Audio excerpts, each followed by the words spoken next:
The following was recorded in front of a live studio audience at the Studio 21 Podcast Cafe. This is the United Podcast Network. The following program is closed captioned for the thinking impaired. By tomorrow, I will rule the world! You think he's gone? He's not gone. That's the whole point. He's never gone. Is this some radical new therapy? You see? All right, we got nothing, folks. Thanks for coming. Good night. Attention when you were just talking to me. Do you think that you could repeat the question? And I listen more attentively. There must have been something. You know Paul's here. In all of that nothing that wasn't quite so easy to see. And I must have missed something. Alrighty. Should we start this show? Should we get this thing launched? Can't do anything without a cigarette for crying out loud. Hey, how you guys doing? Paying attention podcast. I'm Tom Duggan. High atop Two Guys Smoke Shop at the Studio 21 Podcast Cafe. And my co-host, Paul, we'll call him an occasional guest, I guess, at this point, right? Yeah. Always late. That's why we're late again today. Apologize for that. That was actually, I thought it was going to be my fault today, but it turned out to be Paul's. Yeah, well, I had warned you that I was going to be late, so you should have started without me, and I would have just slipped up here. When did you warn me that?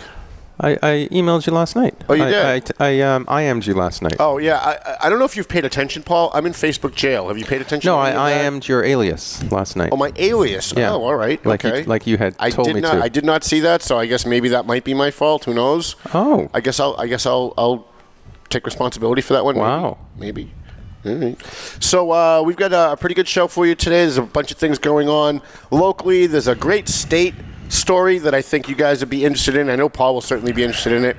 Paul, you know that we love Suzanne Bump here on this show. She's the Massachusetts State Auditor. I do know that. She is a left-wing moonbat. She thinks that Elizabeth Warren's too conservative. Yes. And, of course, I'm a right-wing kook. I'm a Tea Party guy.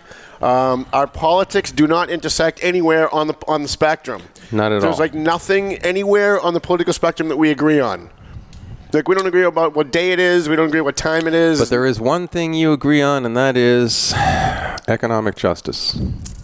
Yes? I don't know that I would want to. I don't know that I would want to bastardize the word justice with yet another prefix, economic justice. But the one thing that we love about Suzanne Bump, even though I completely disagree with every single thing she stands for on a political level, but she's a great auditor. And as an auditor, her job is to go out and audit either municipalities or state agencies to make sure that they're spending our tax dollars wisely, that they're spending our tax dollars effectively. And if you remember, Paul, Suzanne Bump, way back when we were on our CAP days, Suzanne Bump did an audit of the welfare department. You know, whatever it is they're calling it today. They keep changing it so people don't feel bad that they're on welfare. But whatever the new name of the welfare department is, she did a huge audit and found that found a lot of stuff. Thousands of dead people were getting welfare benefits. That cash cards were walking out of the Lawrence office with nobody knew who they went to. Nobody knew where there was no paperwork for it. She exposed thousands, if not millions, of dollars in fraud. And at the time, Paul, I remember Deval Patrick was the governor of Massachusetts. And Deval Patrick went ballistic, saying, "This is terrible. This is a lie. This is a lie. We don't have any fraud. There's no such thing as welfare fraud." So Suzanne Bump, rather than firing back at him after like 3 front-page stories in the Boston Globe saying she was a liar and that there was no fraud going on, she did 2 more audits of the welfare department and found even more fraud than they found the first time. So you would think that Charlie Baker, being a pretty bright guy, and also being a left-wing Democrat like Deval Patrick, even though he's a registered Republican, you would think he would have learned from Deval Patrick. Yeah. But no, Paul. He learned nothing from Deval Patrick. Because this week, Suzanne Bump, the state auditor for Massachusetts, revealed the results of her audit of the Registry of Motor Vehicles. And wouldn't you know it, she found that at least 2,000 dead people were issued driver's licenses in Massachusetts last year. That would be dangerous for them to drive. So you've got 2,000 dead people who were issued driver's licenses after they died. So obviously it went to somebody that was alive Who knows? Maybe illegal aliens so they can vote. Maybe criminals so that they can get some kind of government benefits. Maybe the sons or daughters of people that have died so that they can continue getting their parents' Social Security numbers. Who knows why yet? We don't know because we haven't drilled down into the numbers. But Charlie Baker wasted no time after this audit was revealed, and it's still kind of baffling to me. Maybe you can explain it to me, Paul.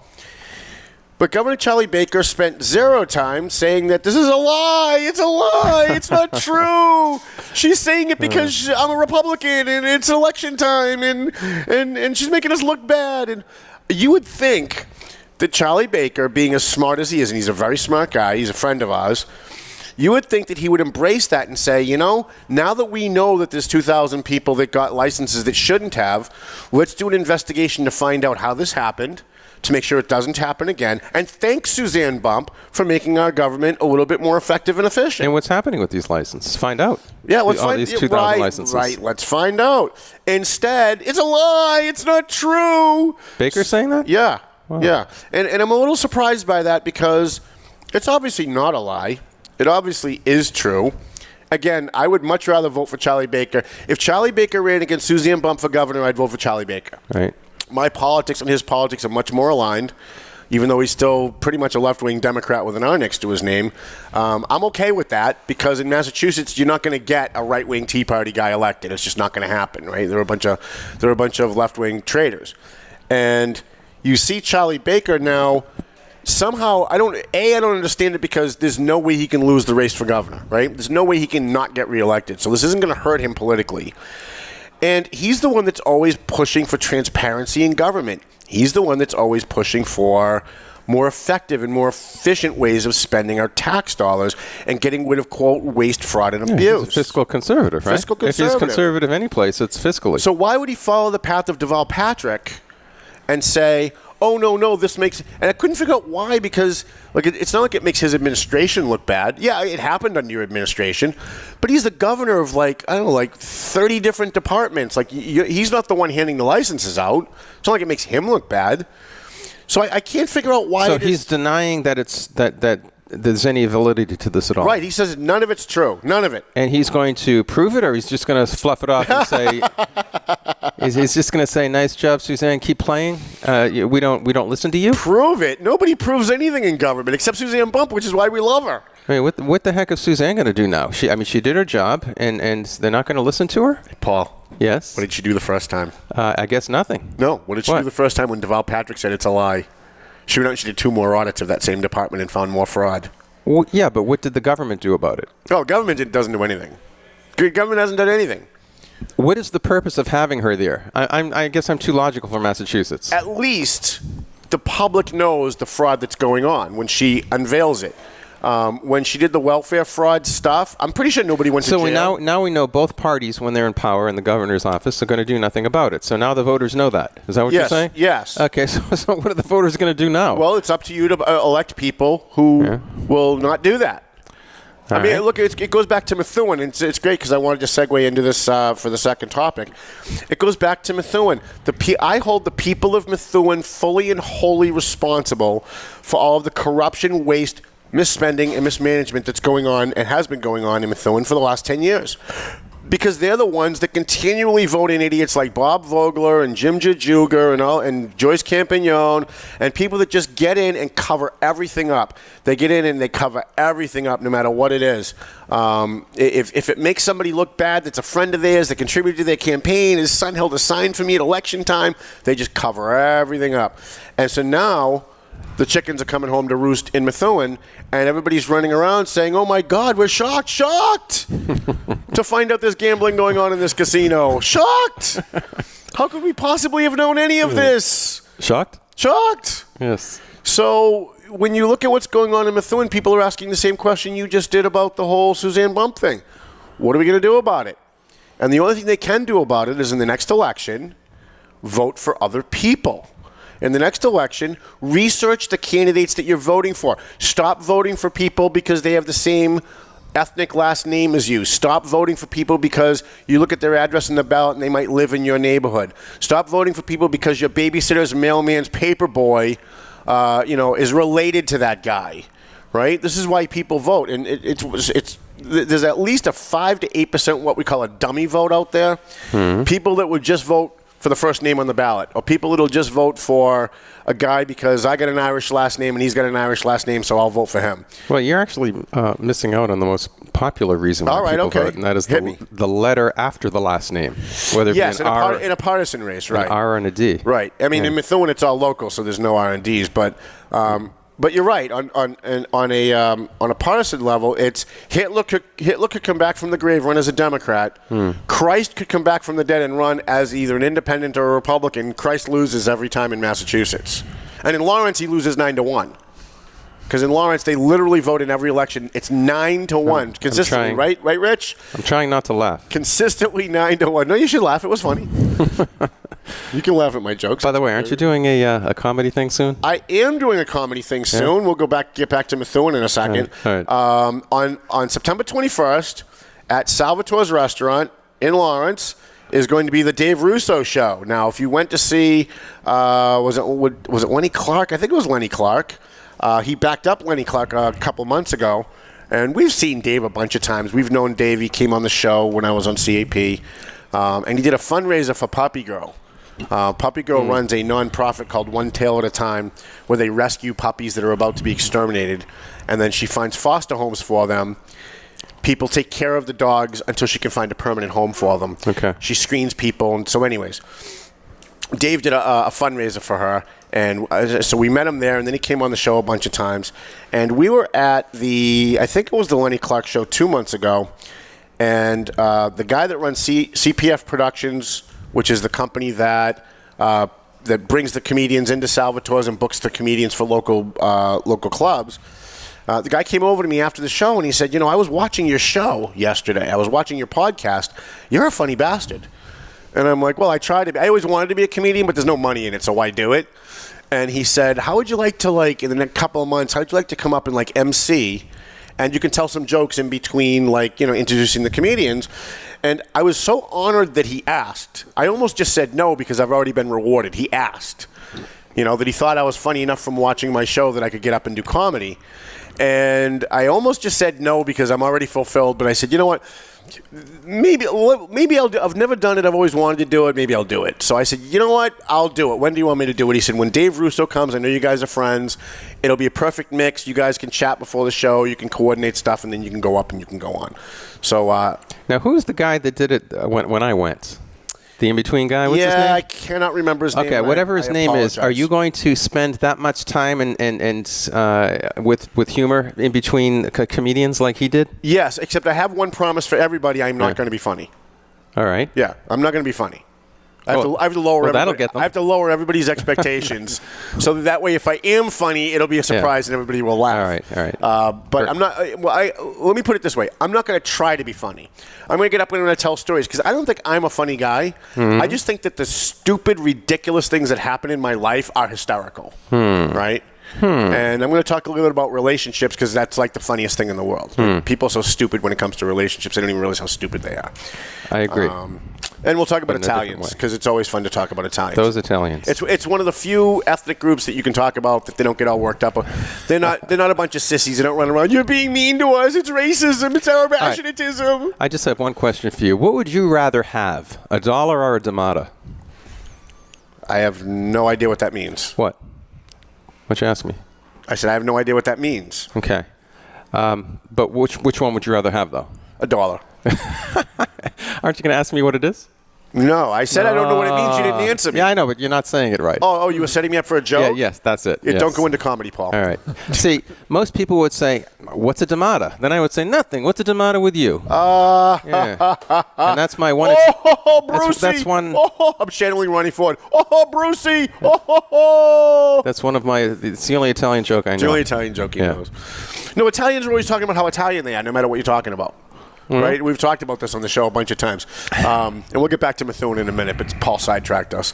That's what I'm here for. I tell you, you could be talking about the color of the drapes at the White House. And they'd be like, well, I'm Italian, so maybe I like the green and the red, because I'm Italian, Like, they always have to work that they're Italian into everything. I got these two old ladies that work for me. They hate that I call them old ladies, even though they're like in their 90s. Talking about the sisters? Yeah, the sisters. Okay. And they hate that I call them old ladies. But I keep telling them, you are old. It's what you are. Embrace it. Don't hate it. Be what you are, right? And they're not Italian.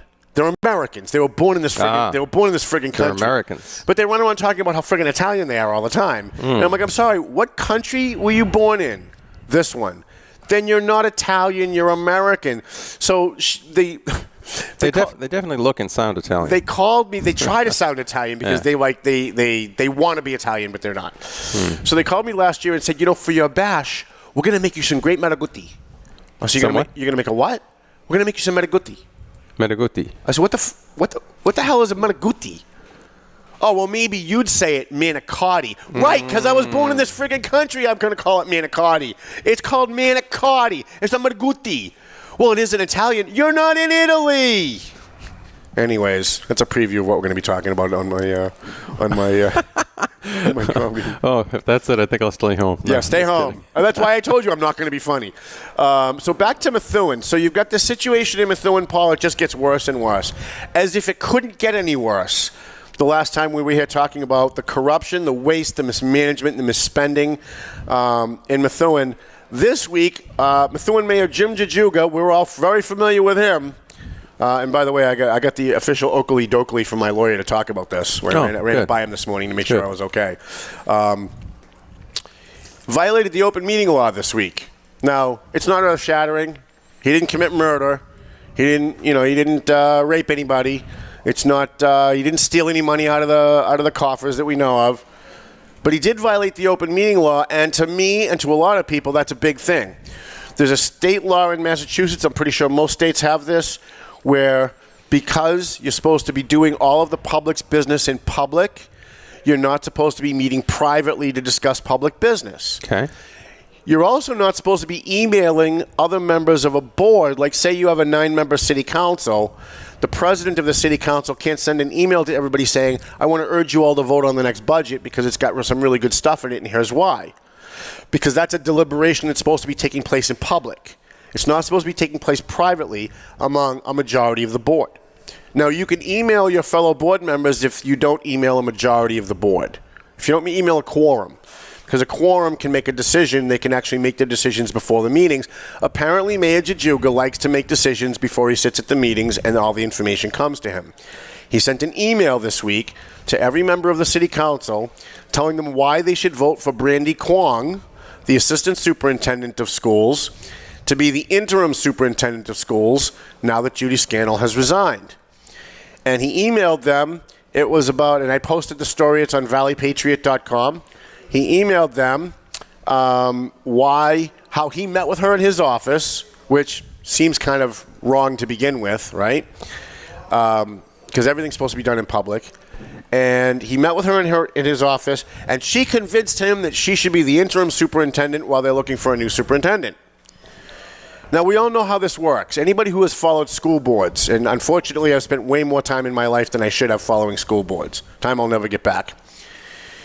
We all know what happens. They hire somebody to be the interim superintendent while they're looking for a new superintendent. And then at the end of a year, they go, yeah, but they're in the job. She's in the job. She's doing a good, everybody likes her. Look, she's doing a good job. Let's just let her stay.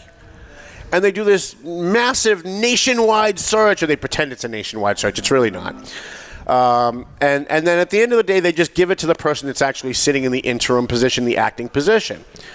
So the school committee, in its complete and utter disarray, their complete incompetence, sat there at this meeting the other night while Jim Jajuga was pounding his fist and yelling and screaming as he always does at every meeting. It's highly entertaining. I recommend you watch. Jana DiNatale made a motion that they do a search for an interim superintendent, and all of Jajuga's poodles on the board started beating up on her. Right? All the little bobbleheads that, like Mark Vogler, oh, no, we can't do that. We're going to do what the mayor wants. So they voted against doing a search for an interim superintendent.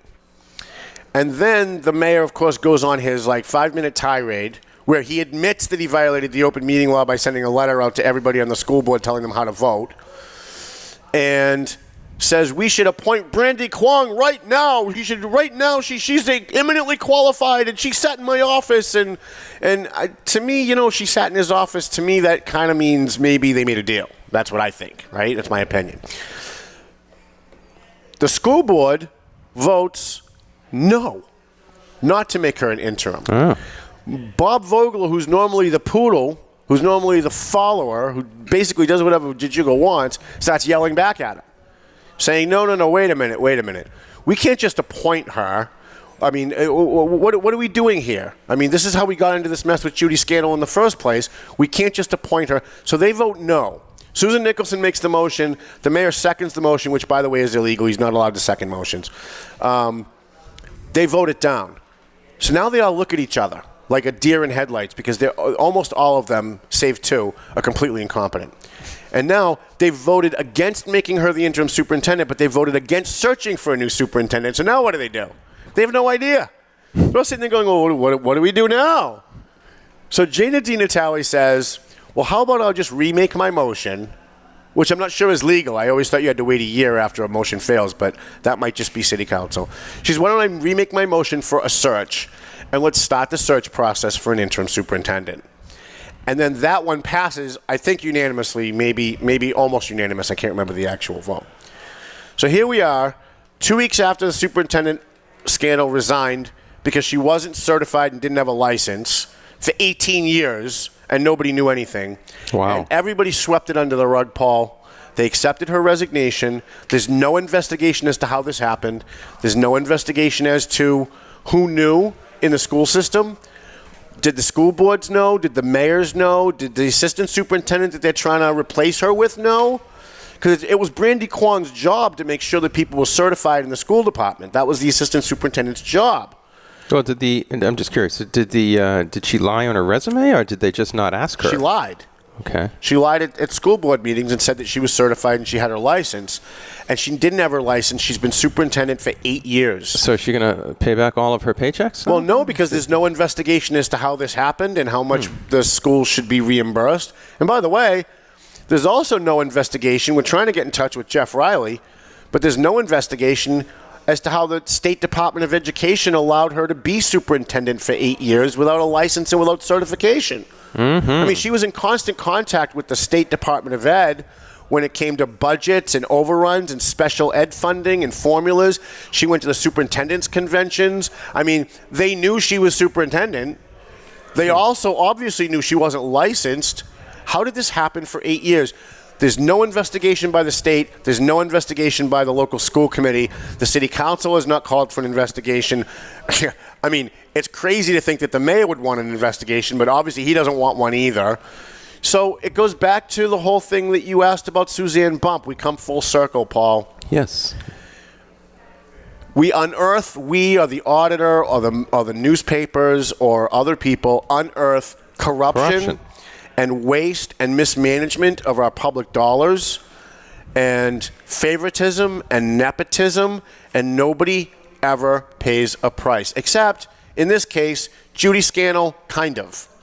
Because she had to resign in disgrace, but she still kept her pension. So she keeps a pension for a superintendent's job that she wasn't licensed to have. And there's no move afoot to take her pension away. There's no move afoot to bring her into court and charge her with fraud, to make her pay back the 8 years of a superintendent salary that she didn't deserve and didn't have a license to do. And I suspect that at the end of the day, this registry of motor vehicle situation, Paul, with 2,000 dead people getting licenses, I suspect no one's going to pay a price there either. This is horrible. It is horrible. Why bother have law? Well, why bother have a government at that point? Yeah.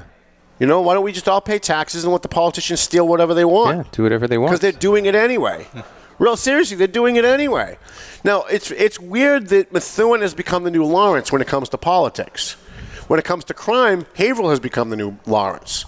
All the crime is fleeing Lawrence, it's going to Haverhill. All the political corruption flees Lawrence and goes to Methuen, right?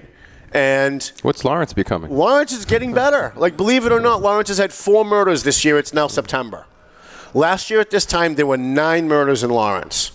Last year at this time, at this time last year, the car thefts were more than double what they are today. The house breaks, the rapes, and the physical assaults were almost double what they are today in Lawrence. Lawrence is, by the way, even though there are still shootings, there was one last night. Rich, did we ever find out what happened on West Street on that shooting last night? No? I don't think the guy died, but there was a shooting on West Street last night. But just because people are still seeing shootings happening in Lawrence doesn't mean Lawrence is still getting worse, because it's not. It's getting better. Haverhill, on the other hand, when it comes to crime, getting much worse, and Chief Alan DeNaro is going to be here in 2 weeks to talk about that. Methuen, on the other hand, has gotten all of Lawrence's political corruption. And I firmly believe, and I can't believe I'm saying it, Paul. Say it. But I firmly believe, somebody else said this to me yesterday, and it clicked in my head. He was totally right. It's going to sound totally out of character for me, that these people think that because they're white, that they can do whatever they want. That because they're white and because they're institutionalized in Methuen, that it's families hiring families, everybody's hiring everybody's babysitters and everybody's mailman and everybody's third cousin, and everybody's hiring everybody's brother and husband, that no one's going to care because everybody's focusing on all those brown people in Lawrence and all the problems that are going on in Lawrence. And it's very sad what's happening in Methuen. It's what's even more sad is that you've got a mayor who continually fosters it. It's not like he's there trying to clean it up. Like, as much as I don't like the guy anymore, as much as I don't like the guy, if the guy was doing something to try and fix the corruption and he wasn't holding illegal meetings, he wasn't violating the open meeting law, and he wasn't advocating for his son on the police department, and he was actually doing something about the corruption, I would be the first guy to come in here and say, I may not like the guy, but he's doing a lot to clean up the corruption. He's not. He's not. The only people that really seem to care about the corruption in Methuen is Jana DiNatale and Jana Pesci on the school committee, and almost a majority of the city council. It's a very small group of people that are really interested in, let's just see if we can't run this railroad the right way. Let's try and find a way to get rid of people that aren't licensed. We find out that there's a building inspector now that's not licensed. We find out that there's a city engineer that's not really a city engineer. It doesn't stop. It doesn't stop. Tom, do you think it will occur to anyone for the new superintendent to check the qualifications and certification? Unfortunately, no. No. I don't think it will. I know that Jana DiNatale, I think it was Jana DiNatale, made a motion at one of the meetings to create a policy that everyone from the superintendent down has to, on a regular basis, have their certifications checked and verified. The problem is, who does the verification? When Judy Scannell was an illegal superintendent for 8 years, it was Brandy Kwong's job, her assistant superintendent, to check her qualifications. But how do you check your boss's qualifications? And when you find out your boss isn't qualified, who do you tell, your boss? Like, who do you tell? Like, it's a really tough position, right, to be in. So I'm not sure what the answer is, but I know it's not what they're doing now, Paul. Yeah, it's very sad. It can certainly be checked when you're hiring the person, right. though. Right. Well, the real problem with this Judy Scannell thing is, if you really dig down into it, she was hired by a school committee. Mm-hmm. The school committee hired or appointed a search committee to go through all the resumes and check everybody's certification and put forward like the best 3 candidates to choose from. And that search committee put forward Judy Scannell, even though for the 10 years prior, she was a school principal and had no license. She served as a principal for 10 years. Without a principal's license. Without a principal's license, with no certification. So obviously someone knew. Obviously somebody on that search committee knew, someone on the school committee knew, and throughout the last 18 years, I guarantee you somebody somewhere found out that she wasn't certified, and it makes you wonder what kind of deals were made for people to keep quiet. And that's why you need an investigation, and by the way, that's why we're not getting one. I don't know if you remember, but was she slipped in as an interim principal? And then she stayed? She may have. Okay, I'm just wondering if that's why they didn't really check her, fully. She may have, but at the end of being a principal for 10 years, she applies for superintendent, and there's a search committee that's supposed to go through her resume, call up her references, call the State Board of Ed, make sure she's certified, If she says she's got a master's degree, I don't think she's got a doctorate. She doesn't. If she's got a master's degree, call the college and say, does she really have a master's degree? That's what search committees are supposed to do. That's why school committees appoint search committees. Now, I always hated school search committees. When I was in the school committee, I voted against every search committee because, in my view, we elect school board members to be the search committee. You're the guardian of the taxpayers. You're the one that's supposed to be doing it. And why are you appointing other people? I'll tell you why they appoint other people for search committee. Because if the search committee recommends somebody bad and they pick somebody bad, they can blame. They can go off the hook. They can blame someone else, right? So they can say, "Oh, it wasn't me. It was a search committee." And then who was the search committee? It was all people appointed by them, right? They're the bottom line. They're the bottom line. So we've got the Suzanne Bump story where I'm pretty sure no one's going to go to jail, just like nobody went to jail when she exposed millions in insurance fraud. I'm sorry, welfare fraud. We've got the Judy Scandal situation. No one's going to jail there, and it's really sad that she's going down alone. Does the population of Methuen even know about this? Oh, are you kidding? They know about this. Oh, it's been the topic since January. All right. So then, are they demanding any kind of justice? No, nobody's demanding anything. Nobody's demanding anything. No, you have two members of the school committee, Jana Pesci, Jana DiNatale. On a good day, DJ Deeb, fluctuates back and forth, but you got two that are solid that demanded accountability. They voted against Judy Scandal's resignation. They said, we don't want to accept Judy Scandal's resignation. We want a hearing. She violated her contract. We want to fire her. And, of course, the rest of the school committee wants to shove it under the rug because if there's a public hearing and there's a firing of Judy Scandal, then all the people who knew about it along the way for the last 18 years are going to be exposed. And people are going to start asking questions like, why didn't the Department of Ed do anything about this? Why didn't the previous mayors do something about this? Who is responsible in the school department for making sure she's certified? And now there's going to be none of that because they just accepted her resignation, and then we got this piss-poor answer by Nick DiZoglio, who I think is starting to get a little better. I think he's starting to get it. But his piss-poor answer was, well, we have to move on. It's always about moving on, Paul. Always. We have to look to the future.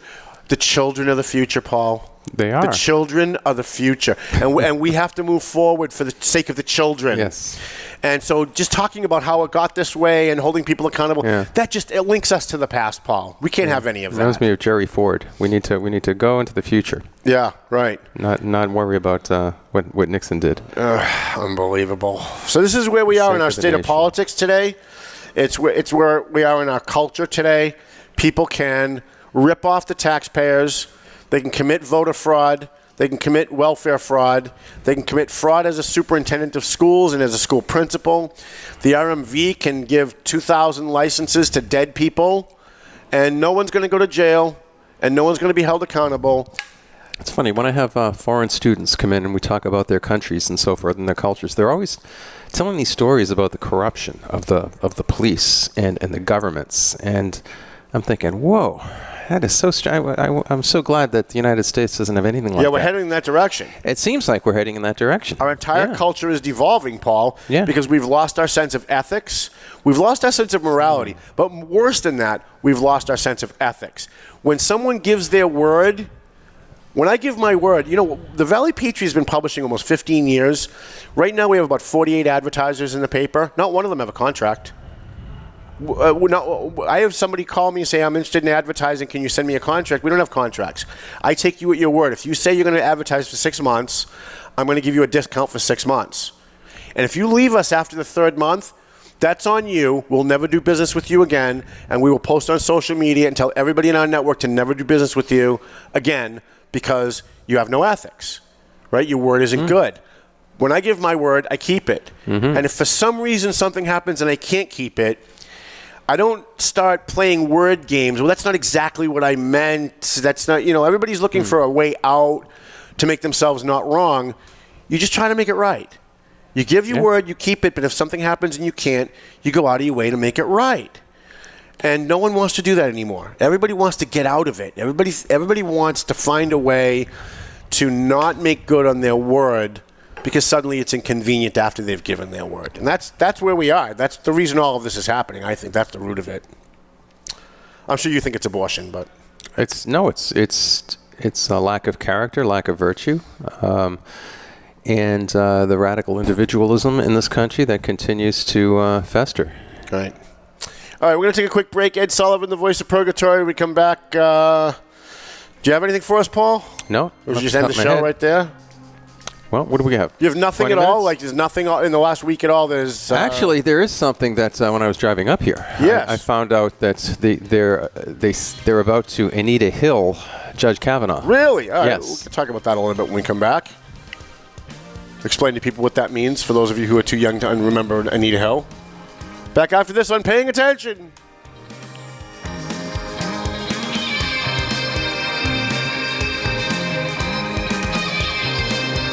A&M Auto Body. We got our friend Angelo over there.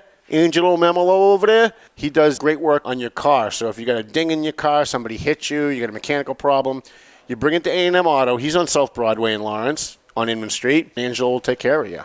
So what's the address there? 341 South Broadway, Lawrence, Massachusetts. Then we got Joe Zingales, Rosanna Zingales-Lopez from Century 21. They have been with us from the very first edition of the Valley Patriot. They've been with us from the very first Paying Attention show, which was in 1999, back when he was Remax. He's not Remax anymore. Now he's Century 21, Team Zingales.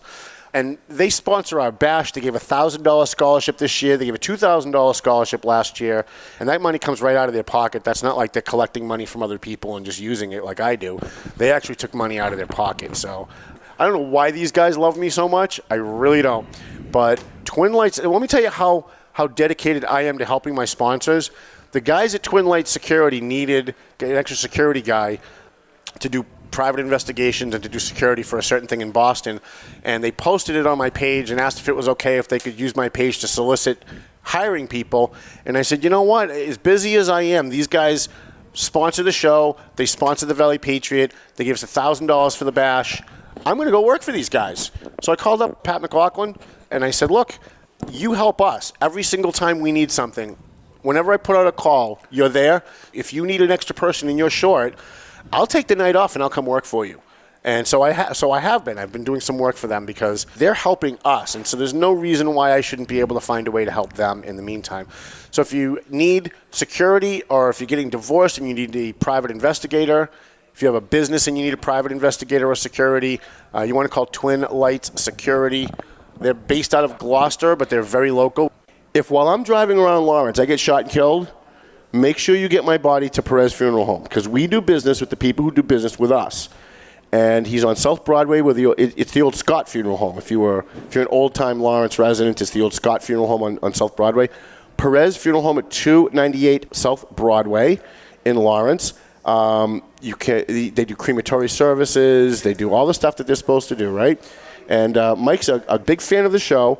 He followed us when we go live. He's an advertiser now in the print edition of the paper, and he's now sponsoring this program. Perez Funeral Home and Crematory Services, 298 South Broadway in Lawrence. We appreciate him. Franklin Veloz from Veloz Auto Group. He specializes in people that have maybe bad credit, no credit. Maybe you haven't had a job for a long period of time, so you don't think that maybe you qualify for a car loan. Usually, they want you to have a job for a year or more. He specializes in getting people who have bad credit or no credit or maybe spotty credit, getting them into a used car. He used to work for Charlie Dare's Commonwealth Motors for a long, long time, so he knows his stuff.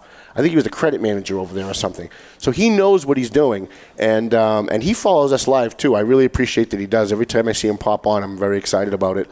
And I was there yesterday to deliver his newspaper, and he said he's already had customers come in from us talking about him on this show. So we appreciate Veloz Auto Group. Go see Franklin. He's at 17 Mass Ave. It's right at the very beginning of Mass Ave on the Lawrence-North Andover line.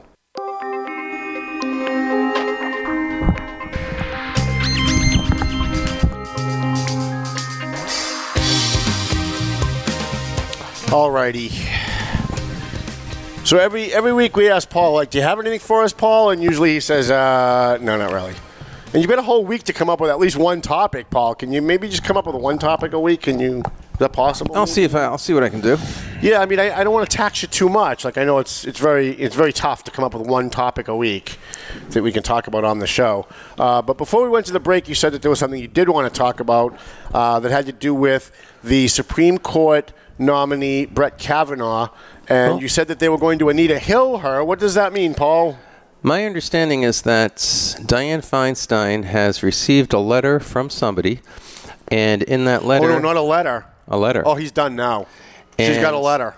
And it claims in Me Too-style language that Judge Kavanaugh did something, we don't know what, to a young woman when they were in high school. Oh, no.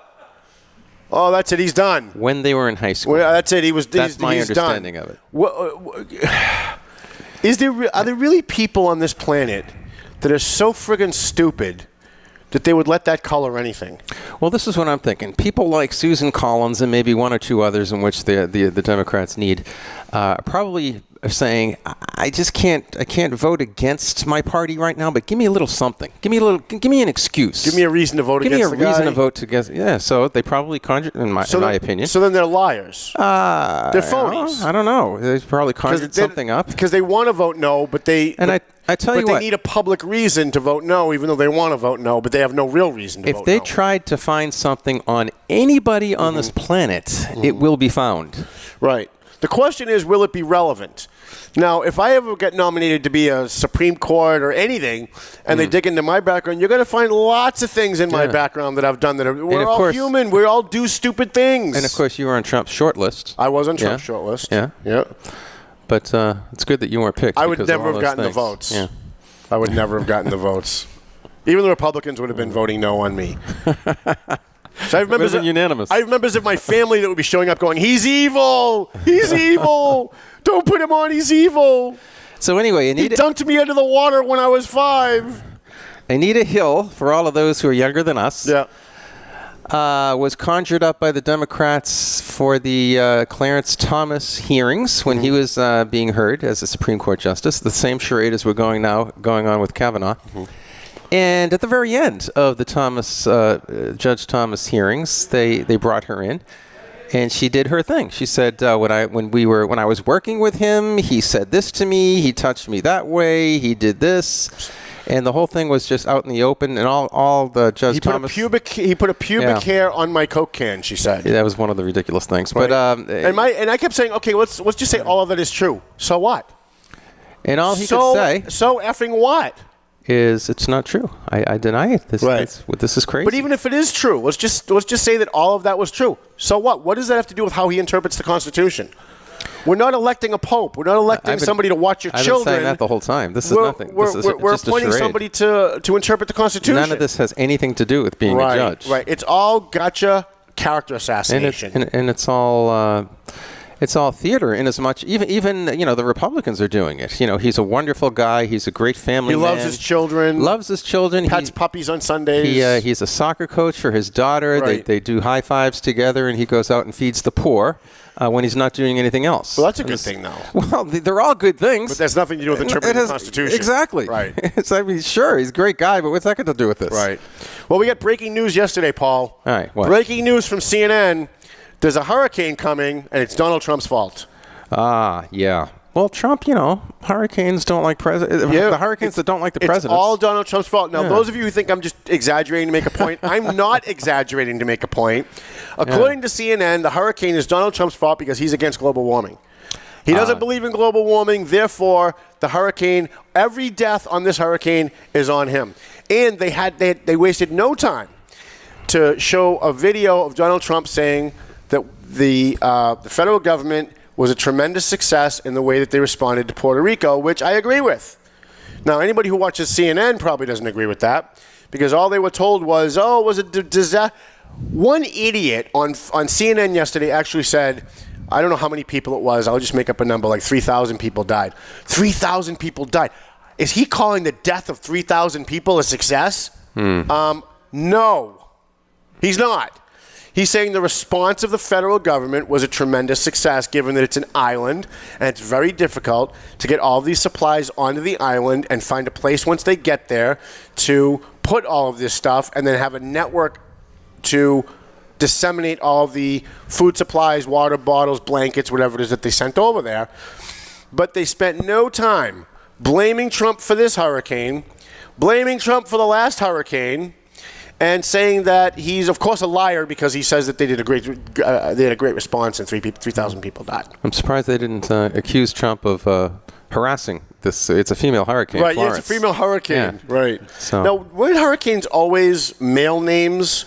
They were actually always female names. They were always female names. Yeah. And Because they were hysterical. Right. You know, that kind of thing. And Yeah. women are hysterical. Yeah. And and so in the 80s, Yep. they began to change it and said, you know. But that ain't sexism. It's exactly. sexism to have hurricanes only named after men. Can you fucking believe that? No, only after women. Only after women. It's sexism to name hurricanes only after female names. Now it's every other. Like, this is what people think are important in our society. While Al-Qaeda still wants to kill us, while ISIS still exists, while China's trying to destroy our economy, while Russia's trying to destroy us from within, while half the population hates the Constitution and hates this country and is trying to take us down. You know what the real problem is? What we name hurricanes. That's the real problem. That's the real problem. That's the real problem. Inequality. Unbelievable. So, getting back to Kavanaugh, Paul. Yes. There was a lot of people on social media, not the brightest people in the world. Not the brightest bulb in the Christmas tree? No, most people on social media are as dumb as a rock. It has gone. Rich is upset that we insulted rocks. I'm sorry, Rich. Yeah. He's a geologist. All over social media for the last week, we've heard that, and I'm sure I'm going to hear this from my daughter, that Brett Kavanaugh thinks that the pill is an abortion. It is. We can have that discussion. But what they did was they took a video of him explaining a case where the plaintiff in that case argued that the birth control pill is really an abortion pill, and that's why they should not have to pay for it, I guess, as far as like paying for health care for people who work for them. Abortion-inducing drugs. Right, abortion-inducing drugs, right? So, by the way, we don't know whether it is or it isn't Brett Kavanaugh's position, but what he was talking about was what the plaintiff in a case was arguing. Democrats took the video and took off the words what they were arguing was, cut that part off, and then show the video of him saying it's an abortion-inducing drug, et cetera, et cetera, et cetera. It's just total dishonesty. It's just total dishonesty. He was talking about a case in which I think was it a Catholic institution? I think it was, yeah. That didn't want to carry those drugs because they induce abortions. To be honest with you, Tom, I think this is a huge topic that needs national discussion, and it hasn't gotten it yet. I know you believe that it's the not birth control pill is the same exact thing as abortion. No. It's a little different because its stated aim is to contracept, is to keep sperm cell from meeting egg cell. Right. But whenever it doesn't, and there's a few percentage of chance that it doesn't, and the woman does get pregnant, what the secondary mechanism of the pill is to its hormonal stuff of the pill makes the uterine lining impossible for the tiny human being to attach to, and hence the embryo is flushed out of the mother without the mother ever knowing it. Right. So it does have that backup mechanism, and if you're on the pill for any amount of time, you may have had a number of abortions without ever realizing it. Right, but it would be natural because that also happens naturally. Sometimes that happens naturally. Many fertilized eggs just do gestate out naturally. Yeah. They don't attach even without the pill. Even without the pill, okay. Yes. So, where are you going with this, Paul? Well, what he stated that this Catholic institution does not want to carry in its healthcare plan abortion-inducing drugs is actually correct. The common birth control pill does have that mechanism to cause abortions. Right. That's not an opinion. There's a lot of scientific evidence for it. But don't talk about science when you talk to liberals. Because they claim when you're talking about global warming that they love science, but then on every other topic they're against science. They're only for science when it comes to global warming.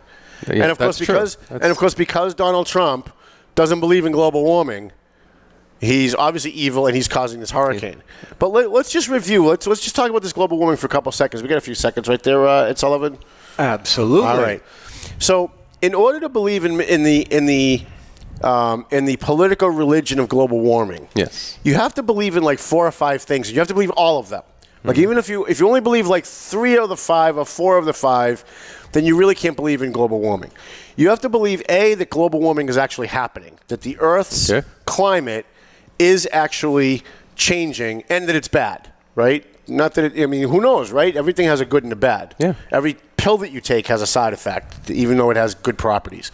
I remember that's one of the questions I asked Tennis when on my show you two were debating this question as to even if climate is changing, how do we know that it isn't going to change for the good? Right. Isn't going to be a net good? Yeah, how do we know that? Yeah, that's the question. Right? So you have to believe that global warming is actually happening. And you have to believe that it's man's fault. Because the Earth has been around for millions of years, and we've gone through cooling periods, and we've gone through warming periods long before there were cars, long before there was CO2 emissions and aerosol sprays. Long before man was here, the Earth went through cooling periods and through hot periods, and we know this from geologists who find. Sure, there are ice ages. There's right? a lot of things. So in going order to on. believe in this global warming hysteria, you have to believe that it's happening. You have to believe that it's man-made, and you have to believe that man can change it. Right? You have to believe all 3 of those things in order to be in on the religion of global warming, and none of those can be scientifically proven.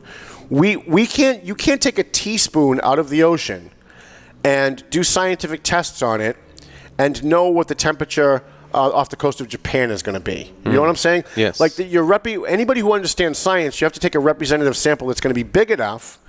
And given that the Earth has been here for thousands of years, you can't just measure the last 20 and go, oh, look, it's global warming, because we might be in a 4,000-year cycle that we don't know about. According to science, the Earth has been around for 4.5 billion years. Billion years. So right? it's probably had a lot of so how do you measure changes. So how do you measure 20 years or 50 years and go, this is the indication of any kind of trend? You can't. And how long have they been measuring too? Oh, let's be liberal about it. Let's say 50 to 75 years. Yeah, it's a very small time. So of 4.2 billion years, we've measured 75, and we think we're so friggin' smart that we can predict what the climate is going to be over the next 4 billion years. In spirit, I've always been an ecologist, but I'm not convinced yet about this global warming claim. Right. So listen, I'm an environmentalist. I don't believe in global warming. You don't have to believe in global warming to be an environmentalist. I believe that we should stop companies from dumping into our rivers and streams. I believe that it's important to teach kids in schools about keeping their neighborhoods clean, about not throwing gum wrappers out the window, about stopping pollution by evil corporations.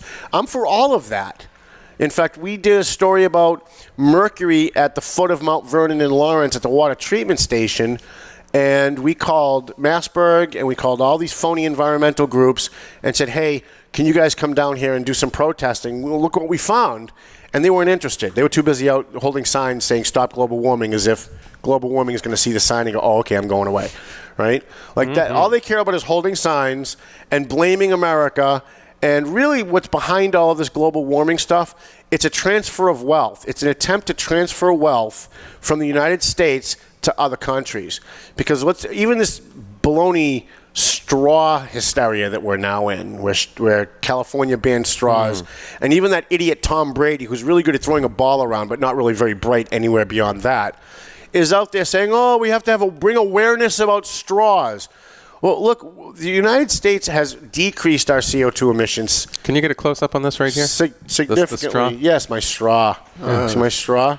Let's freak out all the liberals in the audience. Ooh, it's an evil straw. Well, right? plastics do. There is a problem with plastics. I don't know if you've looked into it. I have. At all. Okay. And I'm on board with that. I think there is a problem with plastics. There is a problem with garbage in this country. There's an entire ocean of garbage somewhere. I think it's like off Indonesia. I might have the location wrong.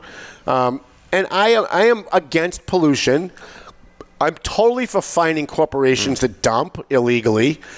If there's asbestos in a building, I'm all for the DEP, the Department of Environmental Protection, going in and making sure that it's removed properly. I'm all for having regulations on that stuff.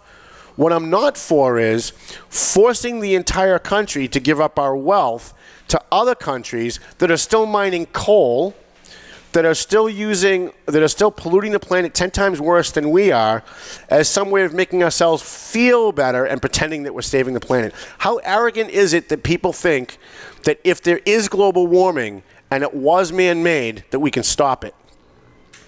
Well, the idea is, well, if we started it, we can turn it around. How? Especially with China and By India. changing our light bulbs? Remember, we were all going to have to change our light bulbs to be these really horrible incandescent light bulbs that were so toxic that you couldn't throw them away when they broke. Right. Because that's great for the environment. Do you know, Paul? What? I'm in the newspaper business. Yes. When you recycle newspaper, they have to dip the newspaper into chemicals to remove the ink from the paper in order to turn the paper into pulp in order to make it something else. Those chemicals then get dumped into the ground. So how is recycling newspaper helping the environment? It's not. It's so that corporations can make money. This whole thing about recycling and helping the planet is just another corporate sham in order for corporations to make money and for liberals to control what you do in your personal life. That's all it is. And the liberals who say that they hate corporations, they love Google, though. They love Facebook, right? Starbucks. But Starbucks. But they say they hate evil corporations are evil. They're evil. And yet they run around talking about stupid things like recycling or organ donation, right? What are they saying about that now? I'm so glad he said that with 5 minutes left. You want to start next week with that one? I would never, ever, ever sign to be an organ donor. Oh, yeah. Now I know where you're going. I would never sign to be an organ donor. Right. You donate your organs. You know where your organs go when you donate your organs, kids? They go to a for-profit corporation that sells your organs to people who need them. So you're not donating it to somebody who really needs it. It's not like there's somebody in a hospital somewhere that's going to take your organ and it goes to an organ bank that's owned by a for-profit corporation that makes millions and millions of dollars off of your organs. I think that doctors are a little hurried to make sure that somebody is dead too when they're an organ donor. Right. A little more willing to let things go. He's not quite dead yet, but just kick that plug out of the wall for a couple seconds. We'll be able to get those kidneys. He's brain dead enough. Right. I don't trust the medical community it's just so sad. Our whole culture is a sham. We're living the Truman Show. We don't even know it yet. Everything that they tell us is a lie. Whether it's CNN, MSNBC, they go on and on and on about lies, about politics. We're back to 9/10. We celebrated the anniversary of 9/11 this week, and what it did remind me of while I was honoring those who lost their lives, and we knew a few, especially Jane Orth. We knew a few people that died on 9/11. But the one thing that it always reminds me on the anniversary of 9/11 is how we went back to 9/10 so quickly. Who was that senator, the white-haired guy? Do you remember? Yes. And the woman, Chandra Levy. The biggest story on the planet on 9/10 was Gary Condit, who was a Republican congressman from California. That's him. Was accused of killing his aide, Chandra Levy. He was drummed out of Congress. The news kept coming up with emails and insinuating that they had an affair and insinuating that there was something nefarious going on. This guy got drummed out of Congress. His life was destroyed. And 15 years later or 10 years later, we found out that it was an illegal alien that killed her while she was jogging. Okay. They found her body and they found out it had nothing to do with it. But we know what we weren't talking about on 9/10? We weren't talking about Al-Qaeda. We weren't talking about the millions of Muslims that are living, breathing, sleeping, and eating for the sole purpose of our destruction. To take down our government, to destroy our country, and by the way, their number one goal, to kill as many Jews as they can. That's the number one goal. And we're not talking about that. CNN does not talk about that. That's Islamophobia. That's Arab antisemitism. That's what that is. Because you don't want to make Muslims that aren't terrorists feel bad that you're blaming some Muslims for the Muslim terrorism that they're engaging in. So because of political correctness, we are going to commit suicide in this culture if we haven't already. Well, the European cultures are already doing it. Listen, Western Europe's already done. Yeah. They're already done. They just don't know it yet. No question. They've already been taken over by the Islamic fascists, and we're pretty close to doing it here. Going in that direction. Yeah, we are. I don't know if it's going to be them or China or what have you. Is that it? The show's already over? Yeah. No kidding, Ed. Wow. Time flies. Well, listen, Kim needs a kidney, and unfortunately, there's a for-profit group that is in charge of that, so if you want to donate a kidney directly to her, that would be great. Her name is Kim Anderson. And you can email her at kimkidney1960@gmail.com. Don't forget, on the 21st of September, the Dave Russo comedy show at Salvatore's. I'm going to be the MC, and I promise I won't be funny. But I'll probably tell some funny stories anyway. What else do we have? Anything else that we have to promote before we go? I'm going to Boston today. Dan Strange, our good friend Dan Strange, has been diagnosed with cancer. He helps us with our bash every year. He's an amazing guy. And his insurance doesn't cover some of his treatment, so we're going to be in Boston tonight for that. I'll post it online. Thanks, everybody, for coming. Paul, thanks for coming, even though it was late. And Rich Russell. Melvin Taylor says go home, so go home already.